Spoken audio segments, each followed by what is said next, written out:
методикасы, туган телгә өйрәтү методикасы. Дәреслекләр, проектлар, яңа технологияләр. Казанның Адымнар күптелле мәктәбе фойесында татар телен укыту кулланмаларының нинди генә юк. Алар белән делегатлар таныша һәм Татарстан президенты каршындагы комиссия рәисе Марат Әхмәтовка күрсәтәләр.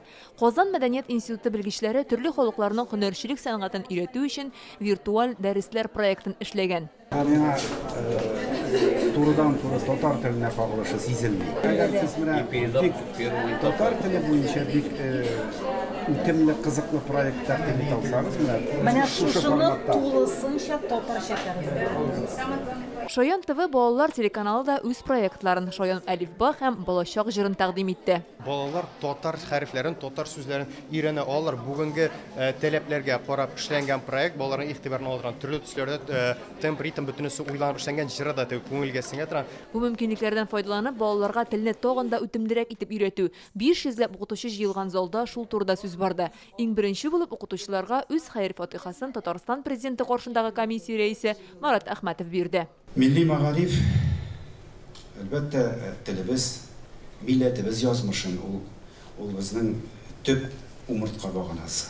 Безнең ватандашларыбызда, милләттәшләребездә без телебезгә, милләтебезнең язмышына рухи ихтыяҗны үстерә алмыйбыз. Менә сезнең укытучыларның, бигрәк тә мәгариф җитәкчеләренең, мәктәп җитәкчеләренең, аларның укыту эше буенчагы урынбасарларының ни дәрәҗәдә татар җанлы булуы искиткеч роль уйный мәктәптәге татар теленең һәм татар телендә белем бирүнең, татар телен укытуның эчтәлегенә искиткеч зур йогынты ясый. Уйланырлык соннар китерде Марат Әхмәтов. Бүген республикадагы татар балаларының 4тән бире генә туган телдә белем ала.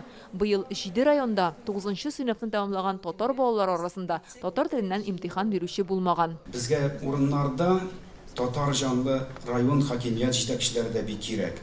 Татар җанлы мәгариф идарәләре бүлекләре җитәкчеләре. Аларның татар җанлы мәктәпләргә җитәкчеләр куюы кирәк. Менә шулай булганда гына без бердән бер зур гаилә булсак, телебезне һәм республикабызда милләтебезне саклап кала алачакбыз. Күрше төбәкләрдә бу юнәлештә күркәм мисаллар бар. Самараның Яктылык татар мәктәбе директоры чыгыш ясый. Ачылганда нибары 46 бала укыса, хәзер 600 сабый белем ала ди ул. Татарча укырга теләк белдерүчеләр ел сайын арта икән. Күп кенә әти-әниләр еге тапшырасы бар дип үзләренең балаларын туган телне өйрәнүдән мәхрүм итәләр. Ә безнең татар телен камил белгән укучыларыбыз рус теле әдәбияты фәннәреннән 100 бал җыялар. Республикада 629 татар мәктәбе эшли, анда 80 меңгә якын бала укый. 1 сентябрьдән татар теле дәүләт теле буларак та укытыла башлаячак. Шулай итеп, безнең республикада бер балада татар телен өйрәнмичә калырга мөмкин түгел. Һәм моңа безнең нигезебез дә бар.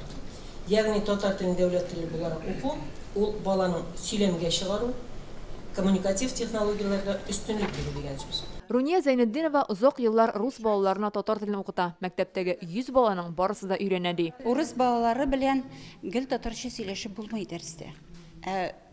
Гел русча да сөйләшеп булмый. Шуңа күрә аңлыйлар, аңламыйлар, башта татарча сөйләшергә тырышам. Чөнки алар инде көндә шулай итеп сөйләшкәчтән үзләре дә шуны көтәләр. Саф татар авылларында да балаларның русча сөйләшүгә күчү сизелә ди укытучылар. Моны интернет йогынтысы диләр. Мәктәпнең роле монда шул инде балаларны үзара контактта була торган чараларны күбәйттереп уздыру. Аларны менә шушы компьютердан, телефоннан айыру. Бу форум яңа уку елы башлану алдыннан уза. Мөгаллимнәр аны милли мәгарифтәге проблемаларны уртага салып хәл итү өчен уңайлы мәйдан дип атады. Риза Мәҗитова, Алмаз Зыядинов, Яңа Гасыр каналы.